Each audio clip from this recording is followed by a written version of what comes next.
ఆత్మను అన్నిటికీ అతడే కారణమై సృష్టత వ్యాపించిన ఇతడు ఇవేమీ లేకుండా బయట ఉన్నాడు. కాబట్టి నిర్గుణమైన బ్రహ్మోపాసన బ్రహ్మజ్ఞానం అనేదేమో ఆ 3 వంతులు ఈశ్వరుడికి చెందుతుంది.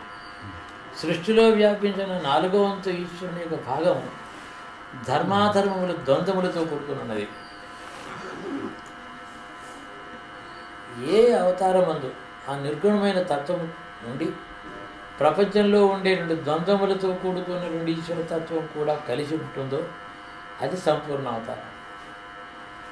కేవలం నిర్గుణ బ్రహ్మ వస్తువుగా తాను ఉండి ఒక కార్యార్థం వచ్చి కార్యం నెరవేర్చుకుని పైకి వెళ్ళిపోవడం అనేటువంటిది రామావతారంలో జరిగింది. అతడు ఈ లోకంలో మనుషులు ఎట్లా నడవాలో, ఏది ధర్మం ఏది అధర్మము, ఏది అవాయిడ్ చేయాలో, ఏ మార్గంలో వెళ్ళాలో ఇవన్నీ రాముడు గురువుగా ఎక్కడా ఒక మాట ఎవరికి చెప్పలేదు. లోక వ్యవహారాలలో పూర్తిగా తాను మునిగి ఒకరిని చంపడం, ఇంకొకరిని రక్షించడం, ఒకరికి గైడ్ చేయడం, ఇంకొకరు ఇవన్నీ చేస్తూ ధర్మం ఏది అధర్మం ఏది యోగం ఏది అవయోగం, కర్మ అంటే ఏది, కర్మ వదిలిపెట్టడం అంటే ఏమిటి, ఈ లోకంలో ఈశ్వరుని యొక్క స్వరూపం ఎట్లాగా మనం అర్థం చేసుకొని ఎట్లా అనుసరించవలనో అది చెప్పినవాడు కాబట్టి సంపూర్ణుడు కృష్ణుడు. ఆ పైన రాముడికి ఏమీ తెలియదు. ఒకటే కారణం, ఆయనకి ఎందుకో ఒక్క పని కోసం వచ్చాడు, రావణ వధ కోసం వచ్చినాడే కానీ ధర్మ విషయం వచ్చినప్పుడు జ్ఞానం ప్రపంచంలో ఏ విషయాన్ని గురించి కూడా ఏమీ తెలియని వాడు ఆయన. ఆ కార్యార్థం ఒక ఆటోమేటన్ ఉంటుంది, ఒక యంత్రం వలె ఆ కార్యం నెరవేర్చుకుని వెళ్ళడమే కానీ ప్రపంచం యొక్క జ్ఞానం ఉన్నది ఆయనకి తెలియదు. అందుకని వశిష్ఠుడిని అడుగుతూ ఉంటాడు, ఈయన ప్రశ్నలే మనల్ని ఆయన అడుగుతాడు. అది అందుకని దీన్ని ప్రపంచ జ్ఞానము రామో విగ్రహం ధర్మం నడిపించిన ఇక్కడ ఆయన నడవడిక ధర్మంలో ఎడుతూ ఉంటుంది అంతే. ఆయనకి ధర్మాధర్మం బోధించడం కానీ ఆయన అడుగుతాడు, మనం అడిగినట్టే అడుగుతాడు వశిష్ఠుడు, ఏది ధర్మం ఇది. ధర్మరాజు భీష్ముడిని అడిగినట్టే అడుగుతాడు, ఏది ధర్మం అన్ని విషయాలు అడుగుతూ ఉంటాడు. వశిష్ఠుడిని చిన్న పిల్లవాడు కానీ అడుగుతాడు. అంతేకాక ప్రపంచం యొక్క విధి విధానాలు, జీవుల యొక్క కర్మ శుభాశుభాలు, వీళ్ళకి అజ్ఞానం ఎట్లా పనిచేస్తుందో, వీళ్ళు జ్ఞానంలోకి రావాలంటే ఏం చేయాలో, ప్రపంచంలో జీవుల యొక్క విషయం ఆయనకు పట్టించుకోలేదు, అది ఆయన సబ్జెక్టు కాదు. ప్రపంచంలో మనుషులకి గైడెన్స్ ఇవ్వడానికి, ధర్మం ఏది అధర్మం ఏది చెప్పడానికి ఒక గురువుగా వచ్చిన వాడు ఈయన. అట్ ది సేమ్ టైం నిర్గుణమైనటువంటి తత్వం అంతా లోపల తాను ధారణ చేసి ఆ 3 వంతుల పైన ఉన్నాడన్నాను. శుద్ధ నిర్గుణమైన బ్రహ్మస్వరూపంగా ఈశ్వర తత్వంతో తాను ఇక్కడ లోపల ధారణ చేసి బయట మనస్సు శరీరము అనేటటువంటి ఈ వీటితో ధర్మాన్ని పరిపాలిస్తూ మనుషులు గైడెన్స్ ఇస్తూ ఉండేవాడు కృష్ణుడు. కాబట్టి ప్రపంచ జ్ఞానము బ్రహ్మత్వము 2 ఉన్నాయి. ఆయనకు ప్రపంచ జ్ఞానం అనేటువంటిది దానికి అది ఆయన సభ కాదు, రాముడు. ఇది ఈ కారణం చేత కరెక్ట్గా ఉంది కదా నేను చెప్పేది, అర్థమైందా? క్లియర్గా ఉంది కదా అంటే ఈ వశిష్ఠుడు చెప్పిన విషయములు చూస్తే ఈ చిన్న విషయం కూడా రాముడికి తెలియదా, మనకే తెలిసిందని అనిపిస్తుంది. మనకి అజ్ఞానం చేత అన్నీ తెలిసినాయి అనిపిస్తుంది మనకి. కానీ ఆయనకుండే సందేహం చాలా లోతైంది. మెంటల్ క్లారిఫికేషన్ కాదు ఆయనకు కావాల్సింది. సృష్టిని గురించిన విషయం ఆయనకి తెలియదు. సృష్టిని యొక్క సమస్త విషయములు సంపూర్ణ. అందుకని లోకత్రయ గురు అని కృష్ణుడు అంటాం. భూవర్లోక స్వర్గలోకముల వరకు కూడా 3 లోకాలకి ఆయన గురువు అనట కృష్ణుడు. రాముడు ఎవరికి గురువు కాదు, అందరికీ శిష్యుడే. మాస్టర్ అందరికీ ఆయన విధేయుడైన శిష్యుడిగానే మాట్లాడతాం ఆయన. అందుకని ఈ ప్రపంచంలో సీతను తాను వివాహం చేసుకోవడమే గురువు ఆజ్ఞ. తనకు కావాలని వివాహం చేసుకోవాలని కోరిక కానీ, ధనుర్భంగం చేయాలని కానీ, తనంతట తాను వెళ్ళి అందరిలోనూ తన ఆధిక్యత నిరూపణ చేసుకుని సీతను సంపాదించవలే అనేటువంటి దృష్టి లేదు ఆయనకి. ఆ గురువు చెప్పాడు నువ్వు వెళ్ళు అన్నాడు అంతే. చిన్న జీవస్వామి ఉన్నారు సార్. ఆ సీతాదేవి అడవికి పోయేటప్పుడు నేను తీసుకొని వెళ్ళినప్పుడు ఆమె చాలా పరుషంగా మాట్లాడింది రాముడితోటి. అయితే ఈయన అక్కడికి ఆమె తీసుకుని పోయి వాళ్ళందరినీ చంపి నేను ఇటువంటి వాడిని అని చూపడం కోసం ఇంత పని చేశారు ఆయన. వ్యాఖ్యానం అలాంటి దృష్టియానికి లేదు అంటే కూడా కృష్ణుడు చెప్తున్నాడు. ఎప్పుడు ఏం జరుగుతుందో కూడా భవిష్యత్తు కాలజ్ఞానం కానీ ఎక్స్పెక్టేషన్ కానీ అనుమానించడం కానీ తన పౌరుషం నిర్ధారణ చేసుకోవడానికి అది తీసుకుపోయి అది చూపించి ఒక చోట రాముడు అడవికి వెళ్ళి మహర్షులందరూ తపస్సు చేసుకుంటే వాళ్ళకి నమస్కారం చేసి దశరథుడు కొడుకు నేను రాముడు అంటారు నన్ను, క్షత్రియుడిని నేను, మీరందరూ క్షేమంగా ఆరోగ్యంగా ఉన్నారా అని అడిగాడు. వాళ్ళు అన్నారు మహర్షులు కథమస్మాకం క్షేమం ఆయుర్యాతి దినే దినే అన్నారు. నీకు మనుషులు క్షేమంగా ఉన్నారా అని అడుగుతావు, మనుషుల జన్మ ఎట్లాంటిదో నీకు తెలియదు. మాకు జన్మ మృత్యువు చచ్చిపోతూ బతుకుతూ మళ్ళీ పుడుతూ ఉంటాం మేము, మాకు క్షేమం ఇక్కడ ఈ చావడం ఏమిటి మళ్ళీ పుట్టడం ఏమిటి, నీకు అర్థం చెప్పినా కూడా నీకు అర్థం కాదులేపో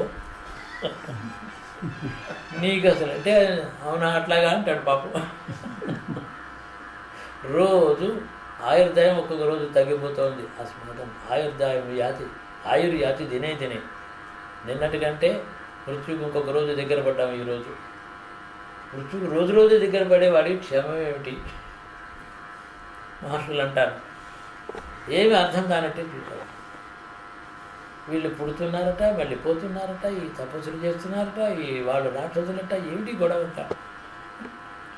కానీ ఆ పట్టాల మీద ట్రైన్ వెళ్ళినట్టు దాని మీదే పోతూ ఉంటాడు. అది ధర్మం అనేది రెండు ఆయనకి రైల్స్ అవి, దాని మీదే పోతాడు. కానీ ఇటు చూడడు. టర్మ్స్ ఆఫ్ రిఫరెన్స్ ఏముందయో దాంట్లోనే పెడతాడు కానీ స్వతంత్రించడు. కృష్ణుడికి అతి స్వతంత్రంలో ఇంతంత కాదు.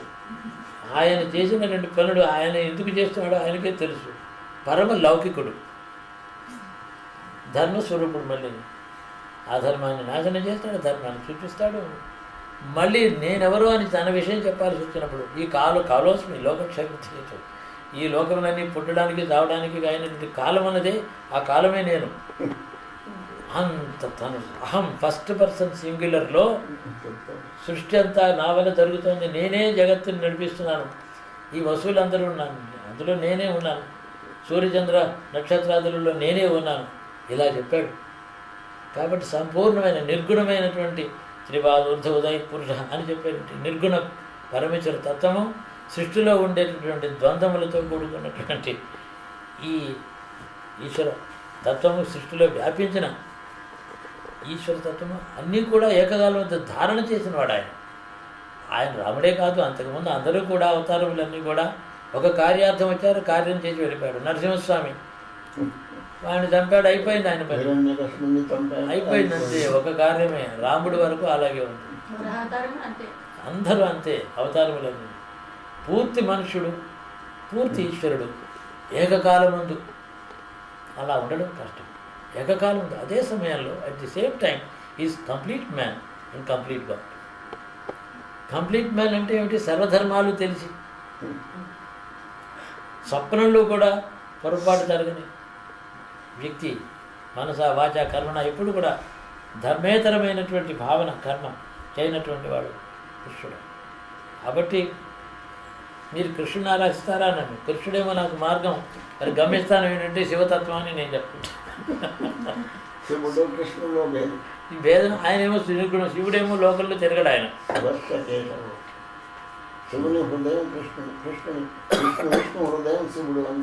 త్రిమూర్తులలో రుద్రుడు ఆయన. అట్లాగే శివతత్వం అనేది ఒకటి నిర్గుణమైన గమ్యస్థానం. అది ఎక్కడ అందరూ అంతే అవతారములన్నీ. పూర్తి మనుష్యుడు, పూర్తి ఈశ్వరుడు, ఏకకాలమందు అలా ఉండడం కష్టం. ఏకకాలం ఉంది. అదే సమయంలో at the same time is complete man and complete God. Complete man అంటే ఏమిటి? సర్వధర్మాలు తెలిసి స్వప్నంలో కూడా పొరపాటు జరగని వ్యక్తి, మనస వాచ కర్మణ ఎప్పుడు కూడా ధర్మేతరమైనటువంటి భావన కర్మ చేయనటువంటి వాడు కృష్ణుడు. కాబట్టి మీరు కృష్ణుని ఆరాధిస్తారా నన్ను, కృష్ణుడేమో నాకు మార్గం, మరి గమ్యస్థానం ఏంటంటే శివతత్వం అని నేను చెప్తాను. శివుడు కృష్ణుడు లేదు. ఈ భేదం ఆయనేమో నిర్గుణం, శివుడేమో లోకల్లో తిరగడు ఆయన. శివుని హృదయం కృష్ణుడు, విష్ణు హృదయం శివుడు అంటే త్రిమూర్తులలో రుద్రుడు ఆయన. అట్లాగే శివతత్వం అనేది ఒకటి నిర్గుణమైన గమ్యస్థానం. అది ఎక్కడ మనం వెళితే మళ్ళీ వెనక్కి రామం, అది శివతత్వం. మార్గం చాలా నిష్కంటకంగా ఉండాలి, జాగ్రత్తగా ఉండాలి. అంటే ఈ కృష్ణుడు చెప్పిన మార్గం, ఆయన చూపించిన మార్గమే మనకు గమ్యం. అది గమనం. ఒకటి పాత్, ఒకటి అల్టిమేట్ గోల్. ఈ రెండు కూడా జాగ్రత్తగా నడవడం. తదధీన వృత్తి ఉండాలి.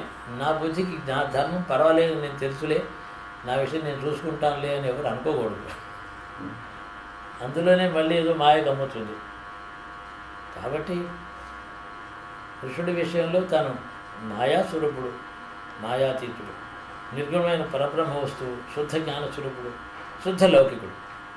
ఏకకాలమంది ఉండడం ఎవరికి సాధ్యం కాదు. ఆ వ్యక్తిని ఎవరు అర్థమే చేసుకోరు.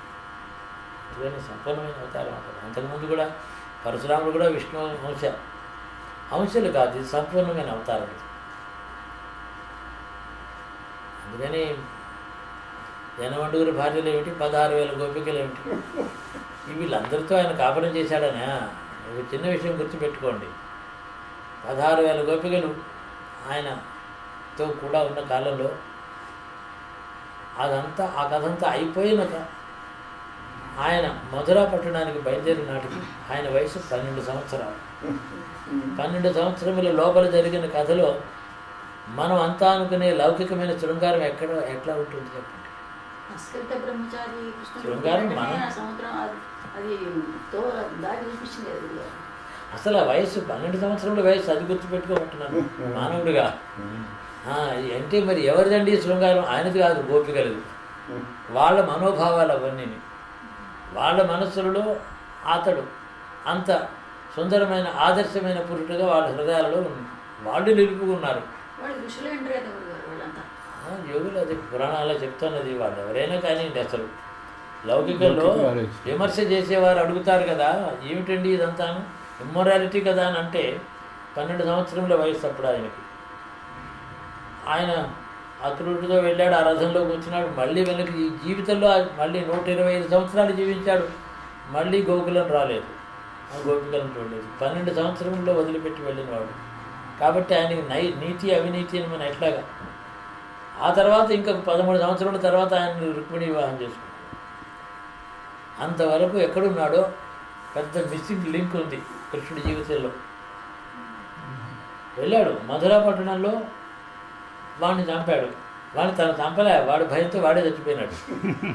ఎందుకంటే వాడికి ఆకాశవాణి చెప్పిన ప్రిడిక్షన్ ఉంటుంది. ఈ వ్యథ ప్రిడిక్షన్ వాడికి లోపల ప్రవేశించింది మనసులో. వాడికి ఏమి ముట్టుకోలేదు, వాడిని చచ్చిపోయినాడు. లోకల్లో కూడా భాగవతంలో కూడా అట్లాగే చెప్తారు. వాడు కంసుడు భయంతోనే చచ్చిపోయినాడు. వాడి మీద ఆయుధ ప్రయోగమా ఏమన్నా అంటే కత్తి పుచ్చుకున్నాడా, బాణం పుచ్చుకున్నాడా, గద పట్టుకున్నాడా, ఏమీ లేదు.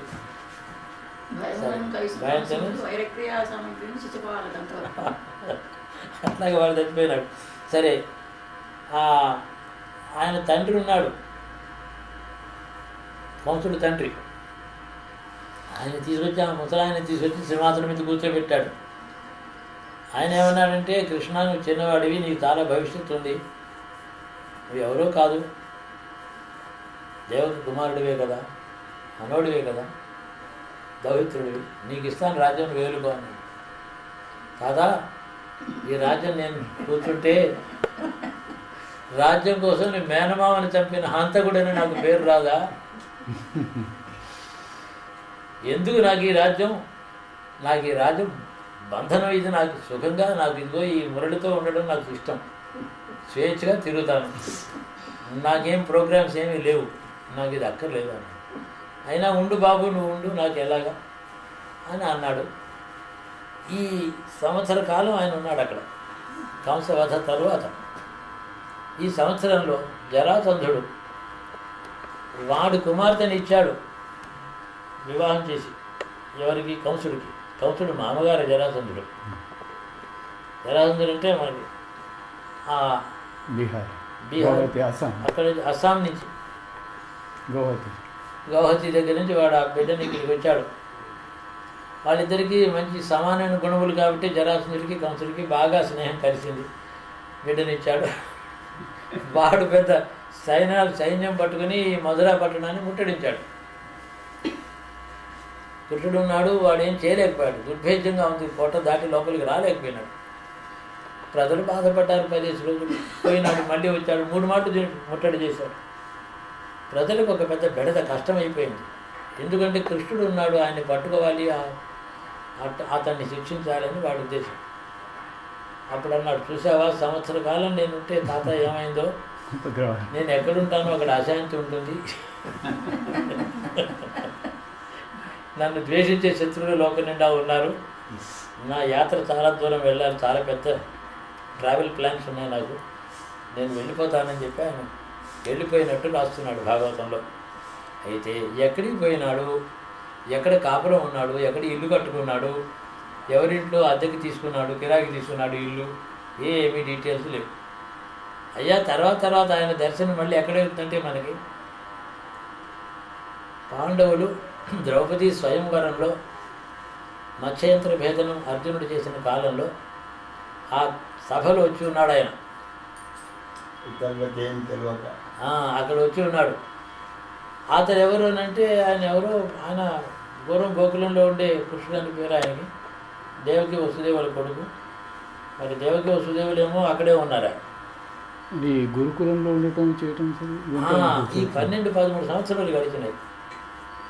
ఈ 12-13 సంవత్సరాలలో ఎక్కడికి పోయినాడు అంటే సమాధానం, కాశీకి వెళ్ళినాడు. బ్రాహ్మణ వేషంలో బలరాముడు కృష్ణుడు కాశీలో ఉండి వేదములు, వేదాంగములు, సమస్త శాస్త్రములు, ధనుర్విద్య అన్నీ కూడా మనుషులే పుట్టిన తర్వాత ఈశ్వరుడు కూడా చదువుకోవాల్సిందే, బడికి పోక తప్పదు. అది సాంప్రదాయం. ఆ సాంప్రదాయం దాని స్వరూపం అంతా లోపల తెలిసినా కూడా చదువుకోవాలని శాసనం. కాశీలో చదువుకున్నాడు. తర్వాత మళ్ళీ తన వేషం తను వేసుకుని వచ్చి వాడు ఆ దర్బార్కి వచ్చాడు. వీళ్ళు ఆలోచిస్తున్నారు, బ్రాహ్మణ వేషంలో ఉన్నారు వీళ్ళంతా పాండవులు. బ్రాహ్మణ వేషంలో ఉంటే ఆ మత్స్యంతరం ఎవడు భేదించలేకపోయినాడు. అర్జునుడిని పిలిచి నువ్వు కొట్టమన్నాడు. ఈ అన్నది ఎవరో కూడా అర్జునుడికి తెలియదు. మత్స్యంతరం భేదనం చేశాడు, ద్రౌపది వివాహం చేసుకున్నాడు. ద్రౌపది నా చెల్లెలేనయ్యా అన్నాడు. సరే అయిపోయింది. వాళ్ళు బాంధవ్యం ఉన్నది. ఈ 12 సంవత్సరాల్లో కాశీలో చదువుకుంటూ ఉట్టిగా ఉన్నాడా? పశ్చిమ సముద్ర తీరంలో ద్వారావతి అనే పట్టణం ఉంది. అనేక మాటలు దాన్ని సముద్రం అది వచ్చి నాశనం చేసింది ఆ పట్టణాన్ని. సముద్రం ఎప్పుడు కూడా ప్రమాదంతో కూడుకున్నటువంటి సముద్ర తీరం అది మళ్ళీ అంతా రిపేర్ చేయించి యాదవులందరినీ ఒక చోట కుక్కడగట్టారు. యాదవులందరినీ వీటికి పిచ్చివాళ్ళలారా, ఒరే మీరంతాను ఆవుల మందలను తోలుకోవడంలో గొర్రెలు మేపుకోవడం తప్ప ఏ బుద్ధి లేకుండా బతుకుతున్నారు. మన వంశాలు, మన కులం పెద్దదిరా. మనకు అందరికీ ఒక పట్టణము, ఒక రాజ్యము, ఒక స్టేటస్ ఈ దేశంలో లేకపోతే అందరూ నౌకరికి పిలుస్తారు. మనకి ఒక ఐడెంటిటీ లేదు. ఆ పట్టణం రిపేర్ చేయండి, నేను వస్తాను అని చెప్పి అక్కడి నుంచి వాళ్ళకి సూచన చేసి 8 ద్వారములతో ఉండే పట్టణం నిర్మాణం చేయించాడు. పూర్తిగా దాన్ని అగర్తలతో, పెద్ద పెద్ద ద్వారములతో ద్వారావతి పట్టణం. ద్వారక అంటాము. ఒక్క ద్వారం ఏమో సముద్రం మీద పెట్టాడు. 7 ద్వారములని దేశం మీదకి పెట్టాడు. హింటర్లైన్ పై చక్కగా నిర్మాణం చేయించాడు. ఈ పట్టణం బాగుంటుంది, ఏం పర్వాలేదు. ఆ పట్టణానికి ఇక్కడ విద్య పూర్తవగానే అక్కడికి వెళ్ళాడు. బలరాముని అక్కడ కూర్చోబెట్టాడు. నువ్వు రాజు, నేను మంత్రి పొమ్మన్నాడు. మంత్రి రాజు అయినాడు, రాజు మంత్రి అయినాడు. ఇంత ఉల్టా మామూలు ఆయన దగ్గర. ఏది చేయాలనుకుంటాడో అది ఇంకోటి చేయిస్తాడు. అనమాట ఉంటా. తాను ఎందుకు చేయడు, చేయించాడు. వాళ్ళందరూ హాయిగా అక్కడ ఎంతోమంది, ఒక 6 ప్రధానమైన వంశములు ఉన్నాయి వాళ్ళ దగ్గర.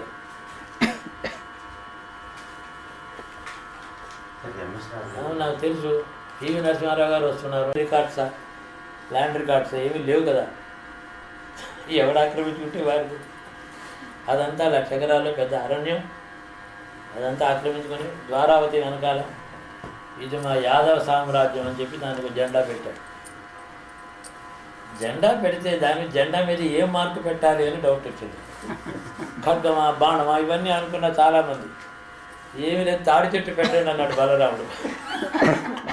ఆయనకి కళ్ళు ఇష్టం. ఉన్న పురాణం చెప్తున్నాను, తాళధ్వజ అని పేరు ఆయనకి. తాళధ్వజుడు, తాడి చెట్టు ఆయన జెండా మీద త్రికోణాకారంగా జెండా ఒకటి పైన ఎగరేశాడు. ఇది మా ధ్వజం అన్నాడు. అది బలరాముడు రాజ్యం. ఆ ఊళ్ళో అందరూ తాగుడు కంట్రోల్ అయింది. ప్రొహిబిషన్ లేకపోయినా తాగేవారు, కంట్రోల్గా తాగేవారు. చివరి రోజులు అందరూ తాగి ఒకరి పొడుచులు చచ్చిపోయినారు. ఎవరినైనా తాగొద్దురా అంటే మా చక్రవర్తి, మా రాజుగారే తాగుతారు, ఆయన మానేస్తే కదా మేము మానేది అనేవారు. ఎవరు వాళ్ళని కంట్రోల్ చేస్తారు? ఆయన ద్వారకా పట్టణం యాదవ రాజ్యం స్థాపన చేసిన తర్వాత సరిగ్గా 100 సంవత్సరములు నడిచింది. 1 శతాబ్దం నడిచింది యాదవ రాజ్యం. చరిత్ర ఉంది, రామాయణం పురాణంలో దీని చరిత్ర ఉంది కరెక్ట్గా. హిస్టరీ లేదంటారు కానీ ఉంది మందిది. ఆయన ఆఖరి కృష్ణుడి యొక్క మొత్తం జీవన ప్రమాణం 125 సంవత్సరముల పైన 5 రోజులు.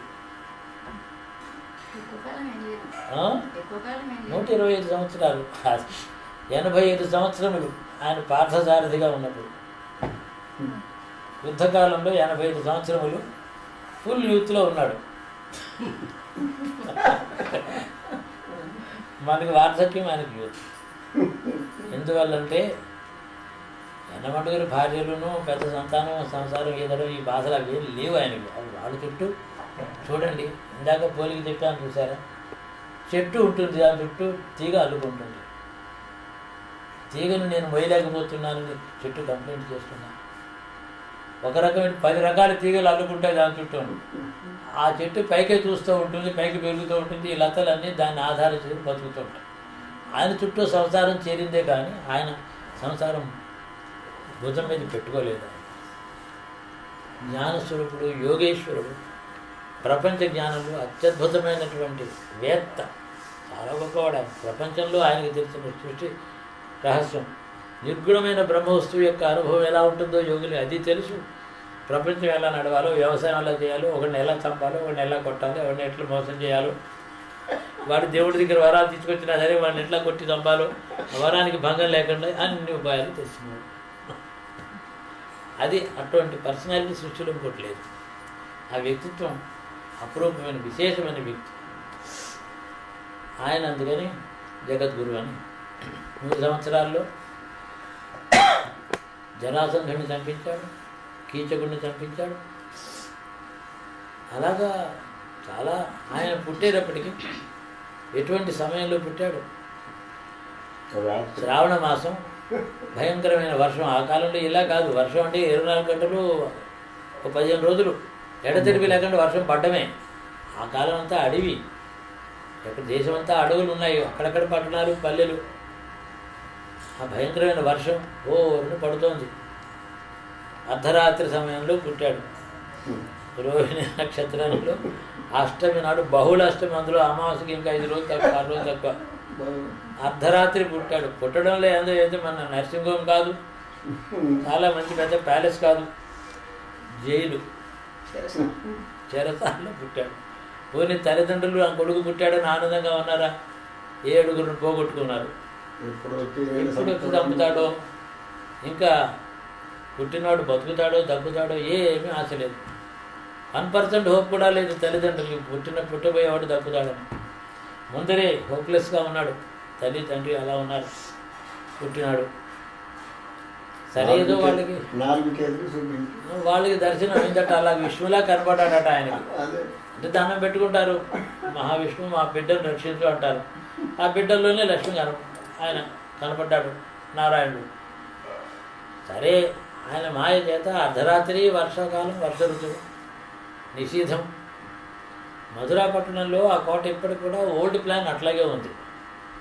కోట ఎట్లా ఉంటుందంటే, మహారాజులు ఉండేటువంటి నగళ్ళన్నీ లోపల ఊర్లో బాగుంటాయి. అవతల యమునా నది భయంకరమైన పరవళ్ళు తొక్కుతూ సముద్రం పొంగినట్టుగా ఉంటుంది. ఆ నది మీదకు ఉంటుంది బయటకు వెళ్ళే ద్వారం ఈ జైలు. కోటలో చివరి భాగంలో జైలు ఉంటుంది. ఆ కారాగారం యొక్క ద్వారం ఓపెన్ చేస్తే అందులోకి వెళ్ళవలసిన దాంట్లో మొసళ్ళు ఉండేవి. భయంకరమైనటువంటి నది అది.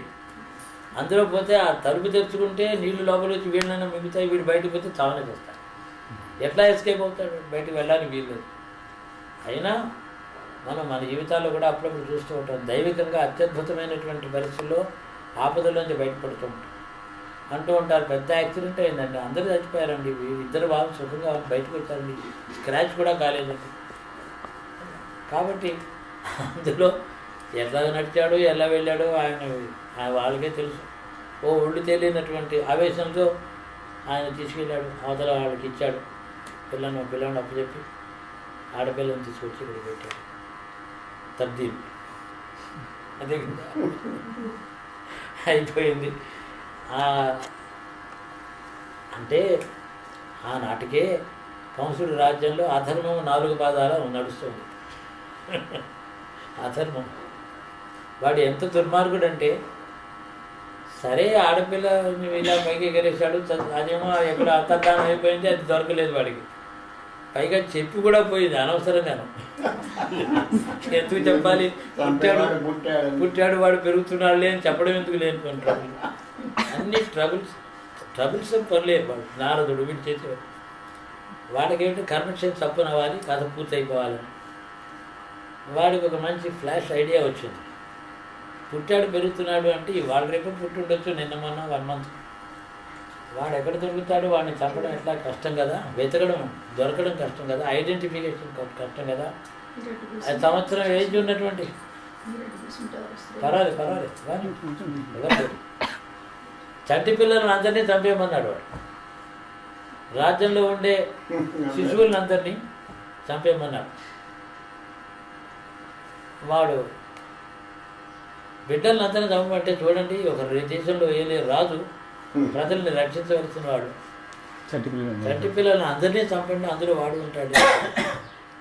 ఎంత అద్భుతమైన డిస్పోజల్ రాజు రాజ్యం పరిపాలన. అంతేకాక యమునకు అవతల దూరంగా ఉండే చోట కాళింది అనే పెద్ద మడుగు, ఒక భయంకరమైనటువంటి సర్పం అందులో ఉన్నది. దాని విషం ఇంతంత కాదు. అక్కడికి ఆవులు కానీ బర్రెలు కానీ దగ్గరికి పోయి ఆ నీళ్లు ముట్టుకుంటే చచ్చిపోయిన అంత విషంతో నిండిపోయింది ఆ మడుగు. అక్కడ నుంచి ఇంకొక 4 మైళ్ళ దూరంలో అడవి, దాని నిండా విషవృక్షాలే. దాన్ని గాలి తగిలి పక్షులు చచ్చిపోయేవి. విషవృక్షాలతో నిండిపోయినటువంటి అడవి. ఖండవనం ఖండా కాదు, ఆ వనం నిండా.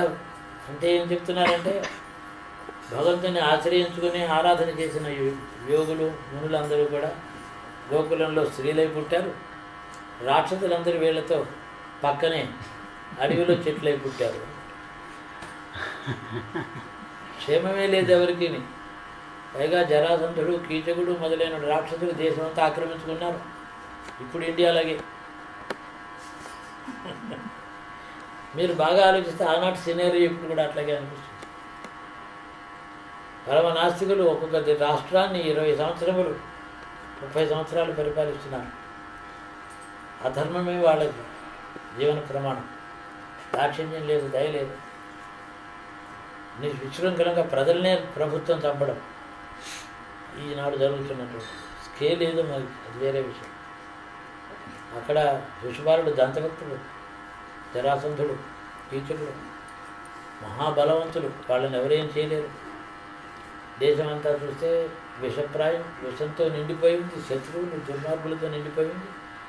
అట్లాంటి భయంకరమైన పరిస్థితులు, దేశకాల పరిస్థితులలో ఆ అర్ధరాత్రి ప్రమాదమైనటువంటి ఆ జైలులో దుఃఖంగా ఏడుస్తూ ఉండేడు తల్లిదండ్రుల గర్భాన్ని పుట్టి అర్ధరాత్రి ఆ భయంకరమైన నదిని దాటి ప్రాణాలతో బయటపడ్డాడు. దీన్ని బట్టి ఏం చెప్తుందంటే సారాంశం, చంటి పిల్లలకి అరిష్టాలని అంటాం మనం. అరిష్టాలతో పుడతారు. పిల్లలకి దోషాలు ఉంటాయి. వాళ్ళు పుట్టక ముందు గర్భంలో ఉండగానే వచ్చిన దోషాలు, పుట్టిన తర్వాత దశల్లో ఇంకా నక్షత్రాలు దోషాలు, అవన్నీ గడిచిన తర్వాత 5 సంవత్సరాల తర్వాత బాలారిష్టాలు తగినట్టు, 12 సంవత్సరాల తర్వాత ఆ బాలారిష్టాలు పూర్తిగా తగ్గినట్టు. ఇన్ని ప్రమాదాలు గడిచి బయటపడ్డాడు కదా, అందుకని పిల్లలకి బాలారిష్టం అయితే కృష్ణుని తలుచుకుని పుట్టి పెడతారు. గ్రేటెస్ట్ సర్వైవల్ స్ట్రెంగ్త్ కృష్ణుడు. అందుకని కృష్ణ మంత్రంతో చంటి పిల్లలకి బొట్టు పెట్టడం, బుగ్గని బుక్క పెట్టడం, ఇంత పెద్ద మొహాన్ని బొట్టు పెట్టడం, కృష్ణుని తలుచుకుని పిల్లలకి నీళ్లు తాగిస్తారు. మొదట కృష్ణ కృష్ణ అంటారు. బాలారిష్టాలకి గొప్ప ఔషధం కృష్ణనామం. సర్వ విధములైన బాలారిష్టాలు. పిల్లలు ఉన్నట్టుండి ఏడుస్తారు, కడుపు నొప్పి ఉబ్బిపోతుంది, ఏం జరిగిందో తెలియదు. శిక్షపడుతుంది. జ్ఞాని చేస్తే ఇంకా గొప్ప శిక్షపడుతుంది. దైవాంశలో ఉండేవాడు చేస్తే వాడు నరకమే వాడి శాశ్వతం. కాబట్టి క్రియ, ఈ పని ఎవరు చేశారు అని ప్రశ్న. ఒక్క విదురుడు ఒక్కడే పరమ సాత్వికుడు, జ్ఞాని, సత్యము ధర్మము అన్నీ తెలిసి తన పని తను చక్కగా ఉద్యోగం నిర్వహణ చేసుకున్నాడు. రాజుతో చెప్పాడు చేసుకోవాలి, శరీరాన్ని అరణ్యంలో వదిలిపెట్టాలి. అయితే పొద్దున్నే ధర్మరాజుని పిలిచి నేను అన్నీ చెప్తాను. సరిగా బాగానే ఉంది ఆలోచన. ధర్మరాజుతో చెప్తే పోనిస్తాడా? ఇదేం ఆలోచన? ఓ ఎంబో అని ఏడుస్తాడు. పెద్దనాన్న అంటే నేను వస్తాను ఏడుస్తాడు, చూడు కదా. లేదా నిన్నే రాజ్యం మీద సింహాసనం మీద కూర్చోబెడతాను, అడిగిపోతాను. అంతా చదివి భూలోకం వేరే ఒకటి ఉన్నది. ఆయన ఈ విష్ణువు వైకుంఠవాసి అయిన విష్ణువు 14 భువనాలను ఏ విధంగా రక్షిస్తున్నాడని అంటున్నారు. 14 భువనములలో ఉండేటటువంటి మోక్ష విద్యను, మోక్ష మార్గమును తాను ధారణ చేసి లోకములను వాటి ఆయుర్దాయం అది అనుభవిస్తూ ఉండగా చూచేటటువంటి లోకం ఒకటి ఉంది, అది గోలోకము. అక్కడ పరాశక్తి రాధాదేవి, అక్కడ పరమ పురుషుడు కృష్ణుడే అని ఉంది. ఆ లోకంలో వాడు కాబట్టి భూలోకానికి వచ్చిన 8 సంఖ్యనే ఎన్నుకున్నాడు అన్నింటిలో.